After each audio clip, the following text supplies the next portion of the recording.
Bismillahirrahmanirrahim. Assalamualaikum warahmatullahi wabarakatuh. Selamat pagi, salam sejahtera bagi kita sekalian. Jumpa lagi dengan Aang Munawar yang selalu memberikan inspirasi tanpa konspirasi. Nah, kali ini saya ingin membahas PTPN 3 Persero Holding. Ya, sedang apa yang dilakukan oleh holding PTPN 3, kemudian bagaimana kinerjanya, kemudian strategi-strateginya, dan apa harapan dan saran dari kami agar PTPN terus berkinerja.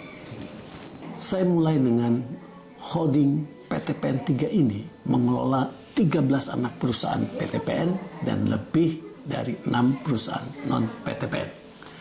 Pada tanggal 21 Maret 2023, bulan lalu, Dirut Holding PTPN 3 merilis bahwa Holding Perkebunan Nusantara akan melebur 13 anak perusahaan PTPN menjadi 3 subholding yang mendukung ketahanan pangan, yaitu yang pertama Sugarco, yang dikenal Sinergi Gula Nusantara yang berdiri tahun 2021, merevitalisasi industri gula nasional dan meningkatkan produksi gula nasional. Kedua, PTPN 5, PTPN 6, dan PTPN 13 akan bergabung ke PTPN 4 yang nantinya sebagai subholding Palmco. Ketiga, PTPN 2, PTPN 7 sampai PTPN 14 bergabung ke PTPN 1 dan dikenal akan disebut sebagai subholding supporting co. Dan ini adalah implementasi strategi yang sudah diputuskan sejak PTPN 3 melakukan transformasi dalam segala bidang dalam rangka peningkatan kinerja secara optimal. Yang paling menggembirakan dan membanggakan dari transformasi EBITDA yang dilakukan oleh PTPN ini adalah pencapaian laba, yaitu pada 2021 PTPN Group mencatat laba bersih sebesar 4,64 triliun dan EBITDA sebesar 14,18 triliun. Pada 2022 laba bersih mencapai 6,02 triliun atau naik 30% secara tahunan, dan EBITDA sebesar 15,83 triliun. Ini yang membanggakan di saat yang sama perusahaan perkebunan papan atas yang sudah go public mengalami penurunan laba. Pada tahun 2021 tercatat depresiasi dan amortisasi mencapai 5,1 triliun. Maka cash profit yang dihasilkan pada 2021 adalah 9,7 triliun.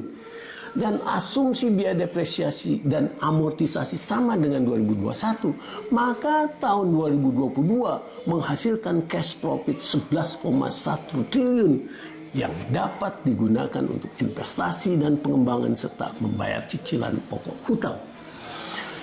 Pencapaian laba yang up dan bukan up-down ini sesuai dengan arahan pembina holding Perkebunan Nusantara, yaitu Bapak Asdep bidang perkebunan dan kehutanan, yaitu Bapak Rahman Peri Ispianto. Sukses perusahaan tidak terlepas dari kerja cerdas Dewan Direksi yang dinakodai oleh Bapak Dr. Abdul Ghani dan Dewan Komisaris yang terus melakukan pengawasan dan konsultasi yang aktif dan sinergis. Transformasi di semua lini dimulai dengan restrukturisasi keuangan, terutama restrukturisasi hutang yang menjadikan korporasi mampu melakukan transformasi operasional excellent di semua fungsi perusahaan, mulai dari pemasaran, keuangan, SDM, organisasi, logistik, umum, SP, dan operasional budidaya dan pabrik terkait komoditas kelapa sawit, karet, gula tebu, teh, dan kopi. Nah, selanjutnya sinergi antar PTPN dalam rangka memperkuat SDM dalam budaya Planters Excellence, sehingga pada tahun 2022 telah terjadi peningkatan protas rata-rata kelapa sawit dari 21,1 ton TBS per hektar per tahun menjadi 24,3 ton TBS per hektar per tahun. Hilirisasi produk CPO menjadi minyak goreng kapasitas olah 1,5 juta ton CPO atau setara dengan 1,16 juta ton minyak goreng. Hal ini meningkatkan nilai tambah buat perusahaan. Produksi energi baru terbarukan 321 megawatt dari biomasa dan biogas ini akan menurunkan biaya energi perusahaan. Peningkatan potas tebu menuju minimal 90 ton per hektar per tahun dengan rendemen 7% juga terus dilakukan dan diluncurkan, serta inovasi program bule yaitu tebu tumpang sari dengan kedelai, sehingga terjadi peningkatan utilitas lahan tebu dengan menghasilkan kedelai yang pada saat ini Indonesia mengimpor tidak kurang dari 2,5 juta ton kedelai per tahun. Tentu saja hal ini akan menghasilkan cash inflow perusahaan.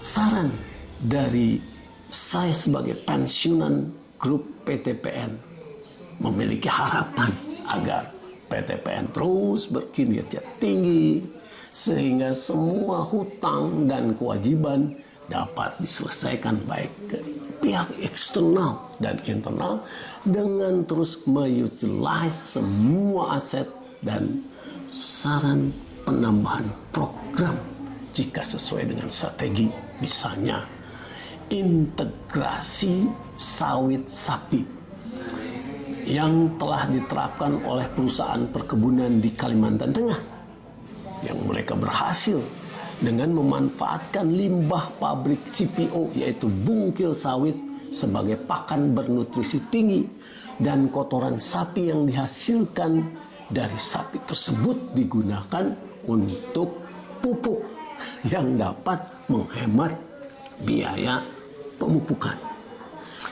Yang kedua adalah pembangunan pabrik minyak makan merah sebagai salah satu varian produk minyak sawit yang berbeta karotin tinggi dan kaya akan berbagai vitamin dan nutrisi. Selanjutnya, pemanfaatan lebah pada kebun karet dan kebun kopi yang tersebar di PTPN Group. Ini untuk menghasilkan madu yang bermutu tinggi, sehingga ini akan menambah pendapatan dan juga meningkatkan utilisasi dari lahan kebun karet dan lahan kebun kopi. Investasi kebun kelapa kopior kultur jaringan yang dihasilkan oleh PT RPN yang memiliki potensi bisnis yang bagus. Saya pikir ini ke depan akan menjadi produk yang sangat hebat. Kemudian pemanfaatan lahan dan bangunan dengan lokasi strategis, prime location untuk retail produk PTPN Group yang dapat memaksimalkan kinerja supporting co. Nah, terakhir saya sampaikan bahwa seluruh anak perusahaan non-PTPN diantaranya PT Inakom KPBN telah melakukan transformasi sehingga berhasil mensupport Direktorat Pemasaran khususnya. Dan PT RPN serta PT LPPAN telah sukses melakukan transformasi sehingga mampu berkontribusi terhadap kinerja PTPN Group. Dan mari kita simak bagaimana pesan Dirut Holding Perkebunan untuk PT RPN dan PT LPPAN. Punya lembaga penelitian banyak, ada penelitian kelapa sawit, penelitian karet, penelitian teh, penelitian gula, penelitian kakao, kopi dan sebagainya. Itu sekarang menjadi kami masukkan di bagian intelijen dari proses bisnis.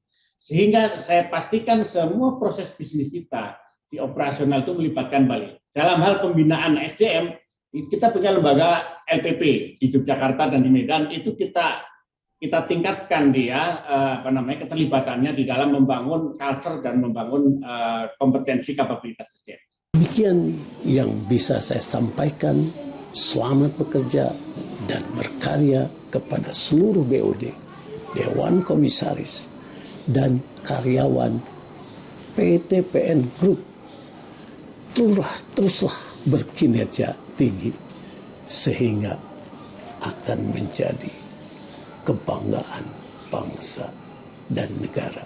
Demikian yang bisa saya sampaikan. Terima kasih. Wassalamualaikum warahmatullahi wabarakatuh.